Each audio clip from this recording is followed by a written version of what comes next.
एक समय की बात है। भरतपुर गांव में अमित अपने परिवार के साथ रहता था। अमित के परिवार में उसकी माँ, पिता और 2 भाई रहते थे। अमित काफी गरीब था और उसके पिता किसान थे। उसके पिता का नाम जवाहरलाल था। उन लोगों के पास थोड़ी सी जमीन थी जिस पर जवाहरलाल मेहनत करके फसल उगाते थे। लेकिन इस बार जवाहरलाल के कड़ी मेहनत करने के बाद भी उनके खेतों में ज्यादा फसल नहीं आई और इसी कारण अमित के माता पिता काफी चिंतित थे। अरे देखो जी, हम लोग कितनी मेहनत करते थे, लेकिन फिर भी पता नहीं क्यों हमारे खेत में बहुत कम अनाज पैदा हुए हैं। अरे कोई बात नहीं मालती, अब की केवल हमारे खेत में ही कम अनाज नहीं हुए, बल्कि अब की सबके खेतों में कम अनाज पैदा हुए हैं। लेकिन इतना अनाज तो साल भर खाने के लिए पर्याप्त नहीं है, तो हमें आगे के लिए कुछ काम करना पड़ेगा ताकि हमें आगे के लिए किसी के सामने हाथ न फैलाना पड़े और हम लोग आराम से अपने आगे का जीवन बिता सके। अरे मालती, तुम इसकी चिंता छोड़ दो। अभी मैं हूँ और जब तक मैं हूँ तुम्हें किसी तरह की तकलीफ नहीं होगी। और रही बात अनाज की, तो मैं थोड़ा बहुत काम करके पैसा कमा लूंगा और उसी पैसे से घर का राशन खरीद लाऊंगा। तभी वहीं पास में खड़ा अमित ये सब सुन रहा था और अमित ने बोला, अरे माँ, पिताजी, आप इतना टेंशन क्यों ले रहे हो? अब मैं भी बड़ा हो गया और अब आप दोनों को कोई काम करने की जरूरत नहीं है। अब मैं भी काम करूंगा और घर की सारी परेशानी दूर कर दूंगा। लेकिन बेटा, अभी तुम्हें कौन सा काम मिल जाएगा और इस तरह की धूप में तुम कौन सा काम करोगे?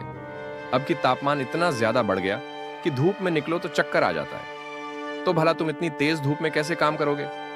तुम तो कभी भी धूप में जल्दी से बाहर भी नहीं जाते। नहीं बेटा, तुम रहने दो। हम लोग जैसे तैसे कुछ करके घर का राशन जुटा लेंगे। और वैसे भी तुम्हारे बड़े भैया भी तो कमाते हैं। अगर तुम्हें किसी चीज की जरूरत हो तो हमसे बताओ, हम तुम्हारी जरूरत पूरी करेंगे। अरे पिताजी, मैं जो काम करूंगा वो काम धूप का नहीं है। उसमें मैं जब चाहूं तब काम कर सकता हूं और जब चाहूं अपने घर आ सकता हूं। वो मेरा एक दोस्त शहर में रहता था और शहर में कंपनी है जिसका नाम जोमेटो है और उसमें कस्टमर को फूड डिलीवर करना पड़ता है और अब मैं भी यही काम करूंगा। फिर अगले दिन अमित फूड डिलीवर करने चला जाता है।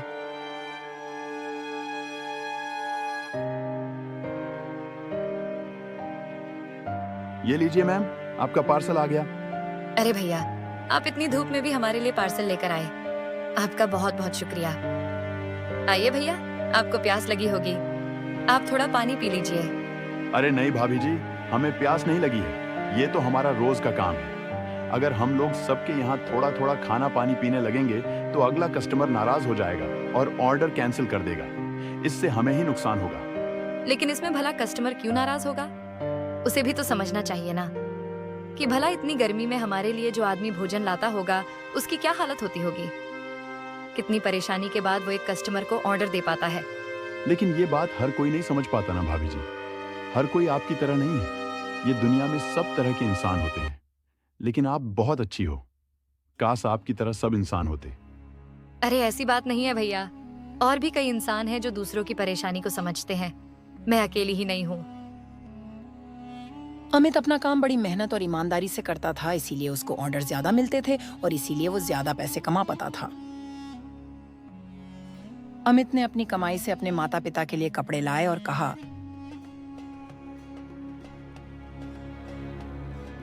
माँ, पिताजी, देखो ये मैंने खुद की कमाई से आपके लिए कपड़े लाए हैं। अगर आप इसे पहनोगे तो मुझे बहुत अच्छा लगेगा।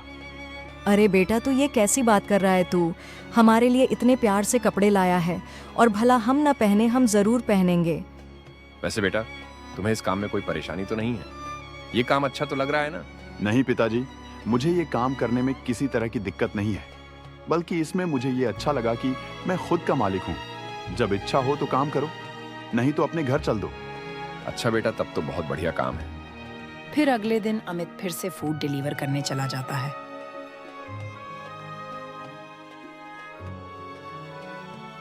ये लो सेठ, आपका पार्सल आ गया। ये क्या तुमने इतना लेट पार्सल पहुंचाया है? वो मालिक, दरअसल रास्ते में ट्रैफिक जाम थी, इसीलिए मुझे आने में थोड़ी देर लग गई। अगर वहां पर थोड़ा सा भी जगह निकलने लायक होता था, मैं जल्दी आ जाता। लेट होने के लिए मैं सॉरी मांगता हूँ। तुमसे इतनी बड़ी गलती कैसे हो सकती? तुम तो जानते हो ना कि इसमें खाने का भोजन रहता है और भोजन हमेशा गरम गरम ही अच्छा लगता है।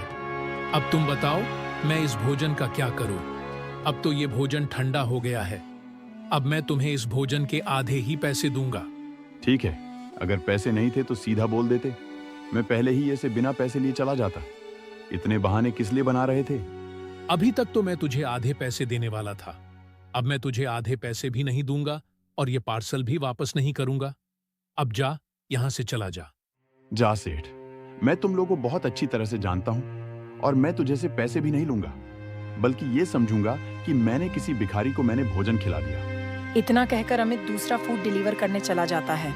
तभी एक कार आती है और अमित की गाड़ी को टक्कर मार देती है। अमित गाड़ी से दूर जाकर गिरता है और अमित की गाड़ी जल जाती है। भगवान का शुक्र है कि अमित को ज्यादा चोट नहीं आई, लेकिन अमित को इस बात का दुख था कि उसकी कमाई का साधन उसकी गाड़ी थी और अब वो भी नहीं है।